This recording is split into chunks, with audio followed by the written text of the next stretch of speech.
Learning objectives.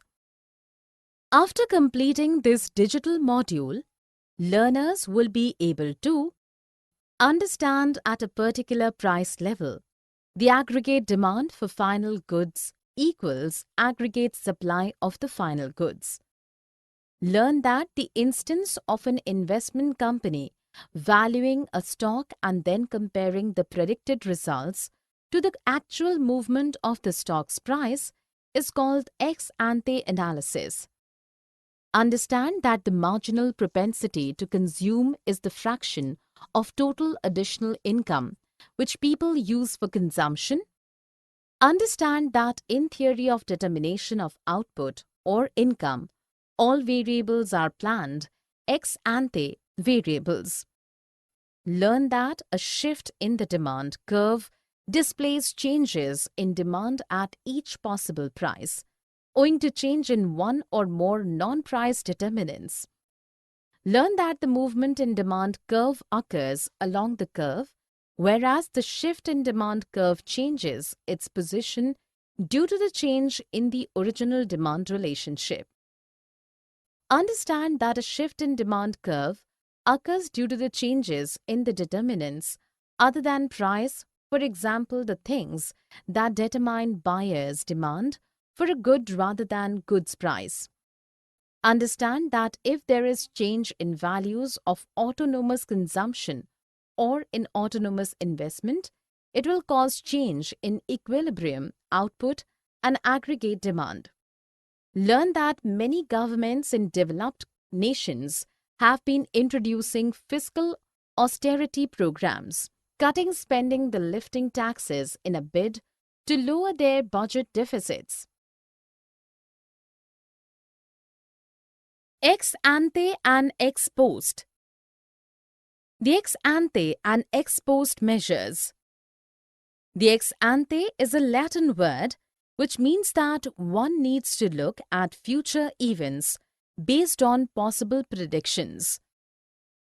An example of ex ante analysis is when an investment company values a stock ex ante and then compares the predicted results to the actual movement of the stock's price. The ex post is another Latin word which means that one needs to look at results and events after they have occurred. Companies attain ex post data to forecast future earnings. The ex ante consumption and investment. The ex ante consumption expenditure refers to planned or desired consumption expenditure of households. The consumption function is represented by C is equal to C bar plus BY, where C bar indicates autonomous consumption, that is consumption expenditure when income is zero. B shows marginal propensity to consume or MPC, and Y stands for level of income. The marginal propensity to consume or MPC is the fraction of total additional income which people use for consumption. We can get it by subtracting the marginal propensity to save MPS fraction from 1. Ex ante investment expenditure refers to planned investment expenditure of private firms. The investment demand refers to private planned or ex ante investment expenditure by the firms. Again, it should be kept in mind that in theory of determination of output or income, all variables are planned ex ante variables. The ex ante aggregate demand for final goods.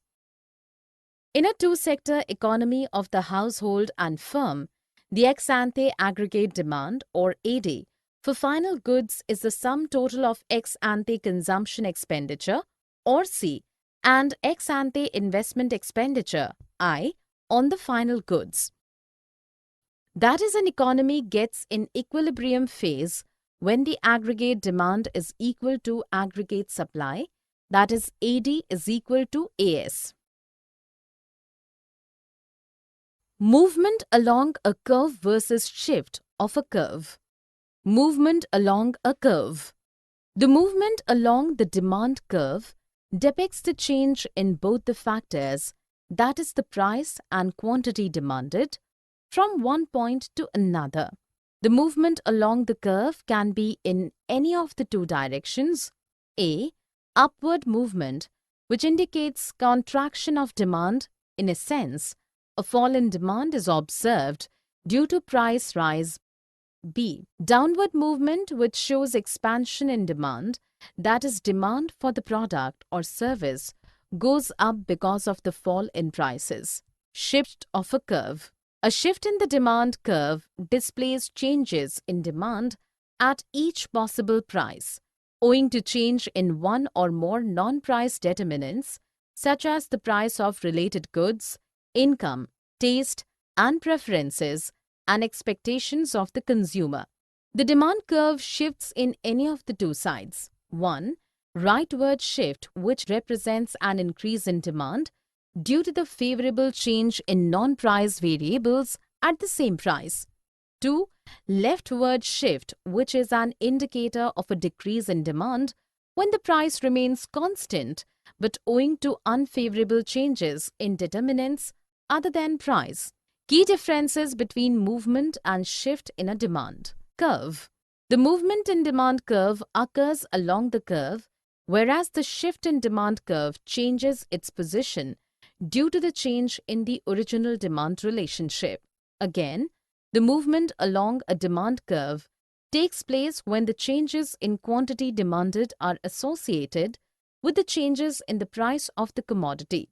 But a shift in demand curve occurs due to the changes in the determinants other than price, that is, things that determine buyers' demand for a good rather than goods price. The short-run fixed price analysis of the product market. Aggregate demand curve. At a fixed price, the value of ex ante aggregate demand for final goods, that is AD, has been equal to the sum of total ex ante consumption expenditure and the investment expenditure. Under the effective demand principle, the equilibrium output of the final goods is equal to ex ante aggregate demand. The vertical axis represents the price level of all final goods and service. The aggregate price level is measured by either the GDP deflator or the CPI. The horizontal axis represents the real quantity of all goods and services purchased as measured by the level of real GDP. Autonomous change on equilibrium demand in the product market. The equilibrium output and aggregate demand at fixed price and constant interest rate is derived by solving the equation y is equal to a oblique L minus b. Clearly, value of y will depend on values of a, that is C and L, and b, that is MPC. Thus, if there is change in values of C, that is autonomous consumption, or I, autonomous investment, it will cause change in equilibrium output and aggregate demand. When autonomous investment increases, AD1 line shifts upward and assumes the position of A2 line, which intersects 45-degree line at E2, making it a new equilibrium point. Thus, E1F measures the amount of excess demand. The new equilibrium values of output and aggregate demand are OM2 and M2E2 respectively. They are greater than their initial values because of investment multiplier effect. Multiplier mechanism. Many governments in developed nations have been introducing fiscal austerity programs, cutting spending and lifting taxes in a bid to lower their budget deficits. If the multiplier is 0.5, then an initial government expenditure reduction of 1% of GDP reduces real output by 0.5%. Summary. Let us summarize what we have learned. Consumption usually denotes what people had planned to consume during the same period. Similarly, investment means the amount a producer plans to add to their inventory. Since consumption is the complement of savings as the additional income of the economy is either put into additional savings or used for extra consumption by the people. If we subtract the marginal propensity to save from one, we get the marginal propensity to consume. Aggregate demand for final goods consists of ex ante consumption, ex ante investment, government spending, etc. The rate of increase in ex ante consumption due to a unit increment in income is called marginal propensity to consume. Investment is defined as addition to the stock of physical capital, such as machines, buildings, roads, etc.